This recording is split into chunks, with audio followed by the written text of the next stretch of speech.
Olá, aqui é o Joseph do Sistema Gestor. Hoje eu falo com você, nosso parceiro. Você já deve ter visto os meus e-mails ou alguma comunicação minha. Eu sou responsável pela parte de segurança e privacidade do gestor e a pedido do setor de parcerias eu estou trazendo um conteúdo com algumas dicas para melhorar a sua gestão de contratos. Essas dicas elas são baseadas na nossa experiência e no que nós vivemos no dia a dia com os nossos contratos com nossos clientes finais. Então aqui vão 5 dicas de como melhorar a sua gestão de contratos.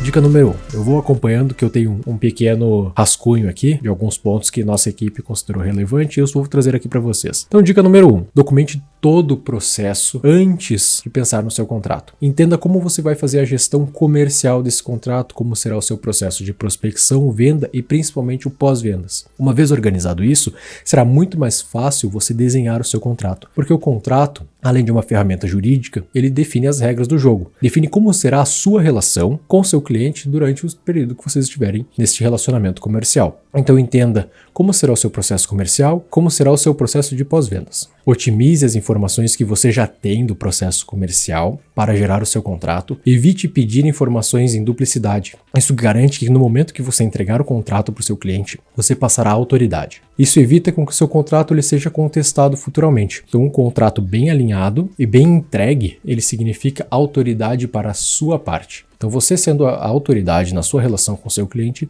garante que você tenha menos disputas futuramente. Um ponto muito importante é ter um contrato abrangente. Quando você pensar no seu contrato, pense em um contrato que possa atender a maior parte dos seus clientes. Evite ao máximo personalizações e aqueles ajustes para um cliente específico, porque isso pode deixar a sua equipe vendida e evita com que você perca tempos conferindo contrato a contrato toda vez que você vai tomar uma decisão. Tenha um contrato padrão que permita com que a sua equipe trabalhe dentro de um padrão. Uma vez que você tenha que ficar consultando muitas vezes contratos personalizados com termos específicos, você corre o risco de você ou da sua equipe tomar uma decisão baseada num padrão que para aquele caso não se aplicava. E isso quebrará toda a confiança do cliente com vocês. Então, dica número 1, documente todo o processo de atendimento ao cliente antes de pensar no contrato, verifique quem irá fazer a gestão desse contrato, quem irá redigir e entregar para o seu cliente assinar e tenha um contrato abrangente. Evite ao máximo personalizações no seu contrato. Dica número 2, acompanhe os prazos com muito cuidado.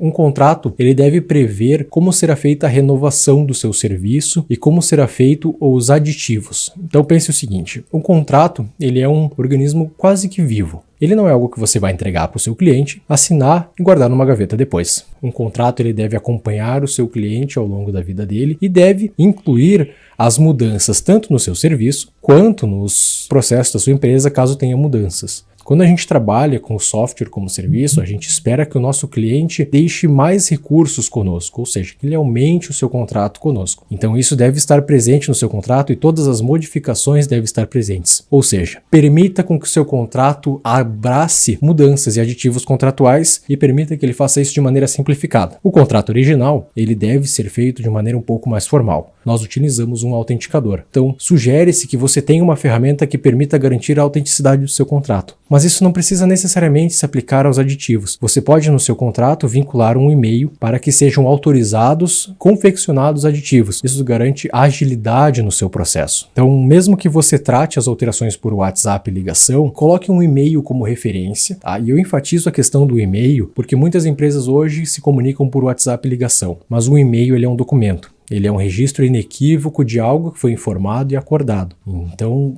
priorize sempre comunicação. Quando se tratar de contrato, decisões principalmente, comunique por e-mail. Dica número 3. Destaque os termos e condições relevantes para o seu formato de negócio. Então, uma vez que você, nosso parceiro, está definindo como será o seu contrato com o cliente, esse contrato ele pode trabalhar para você. Verifique quais são os pontos da sua operação que costumam exigir explicações adicionais ou tomada de decisão e garanta que isso esteja claro no seu contrato. Então permita com que seu contrato inclua cláusulas que vão lhe auxiliar em possíveis conflitos futuros. Lembre-se que o contrato ele é uma ferramenta de segurança para a sua empresa e também para o cliente. Você deve garantir algumas informações, você deve dar ao seu cliente algumas garantias e você deve exigir do seu cliente algumas garantias. Claro que quando você for redigir um contrato, você não pode fazer com que esse contrato conflite com legislações aplicáveis. Então esse contrato ele deve passar por uma revisão junto ao advogado para verificar se você não está colocando nesse contrato alguma cláusula abusiva. Não faça com que seu contrato anule o seu processo. Não crie um contrato que possa ser anulado juridicamente. O contrato ele deve lhe auxiliar, ele deve trabalhar para você, mas tenha cuidado com as legislações aplicáveis. Consulte um advogado e peça uma revisão do seu contrato quando ele estiver pronto. Dica número 4.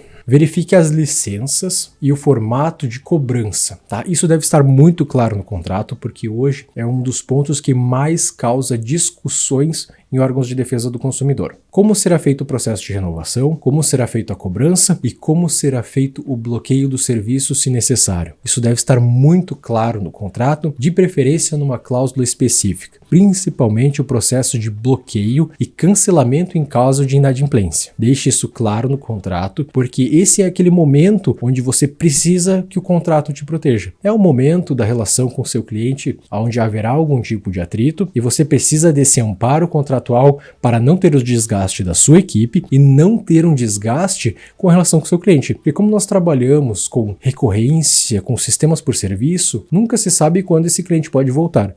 Então, mesmo que seja um momento de tensão, evite ao máximo o desgaste da relação com o seu cliente, ok? Então, um contrato bem alinhado com cláusulas claras com relação à suspensão do serviço vai lhe proteger juridicamente. Dica número 5. Isso entra um pouco na questão das legislações aplicáveis. Verifique quais informações você deve esclarecer no seu contrato, principalmente voltado à gestão de dados, caso você seja contador, caso você seja consultor. Um sistema de gestão ele tem acesso a uma gama de informações do seu cliente, e isso precisa estar abordado no contrato. Verifique como isso entrará na sua política de privacidade e como a LGPD impacta no seu contrato. Então tenha uma cláusula clara para gestão e política de privacidade para dados, principalmente atendendo às garantias junto à Autoridade Nacional de Proteção de Dados. Isso deve estar claro contratualmente e deve vincular a sua política de privacidade. Um contrato, ele não trabalha sozinho, ele tem outros documentos anexos que precisarão estar muito claros para o seu cliente. Então, vamos recapitular. Um apanhado geral. Dica número 1. Mapeie todo o seu processo antes de pensar no contrato.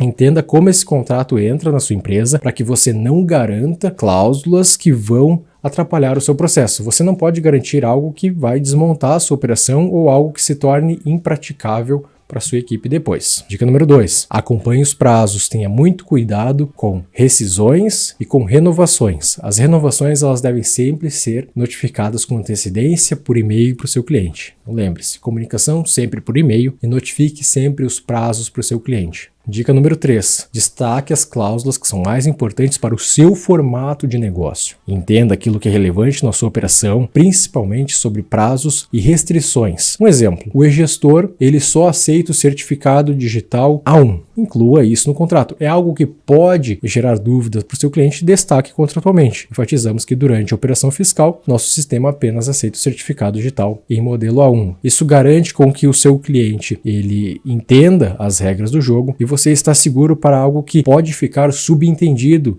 no início da operação. Nós sabemos que durante uma operação comercial, durante um processo de venda, é difícil abordar todos os pontos relevantes da sua operação. Então, analise dentro do seu contrato, dentro da sua operação, os pontos que são importantes de esclarecer. O contrato ele deve ser esclarecedor, ele não deve deixar dúvidas. Dica número 4, um controle adequado no processo de faturamento, cobrança e, em caso de inadimplência, da suspensão ou cancelamento do serviço. Então, deixe claro contratualmente como o seu cliente deve lhe pagar, prazos para pagamento, multa e, caso ele venha a rescindir o contrato, quais são as penalidades. Dica número 5, verifique as legislações aplicáveis, principalmente para a parte de rescisão e multa, para que você não tenha uma multa abusiva que pode anular o seu contrato, e aborde também as questões voltadas à privacidade e proteção de dados. É um tema que está em alta, é um tema que está em discussão nos órgãos de defesa do consumidor e tem levado alguns contratos de prestador de serviço para uma posição de insegurança. Então, evite cláusulas que possam anular o seu contrato. E para finalizar, lembre-se, comunicação sempre por e-mail, e para que um contrato seja válido, a pessoa do outro lado, a parte contratante, deve responder pela empresa. Ou seja, você está fechando um negócio com uma outra empresa, a pessoa que está fechando o contrato com você deve representar essa empresa. Eu não posso ter um estagiário da empresa assinando meu sistema. Eu preciso que o dono ou que algum responsável de fato assine meu contrato para que ele seja válido. Caso vocês gostem desse conteúdo, conversem com a equipe de parceiros, tragam suas dúvidas, podemos fazer uma parte 2 com dúvidas específicas ou trazendo outras dicas com alguma parte específica do processo. Muito obrigado, até breve.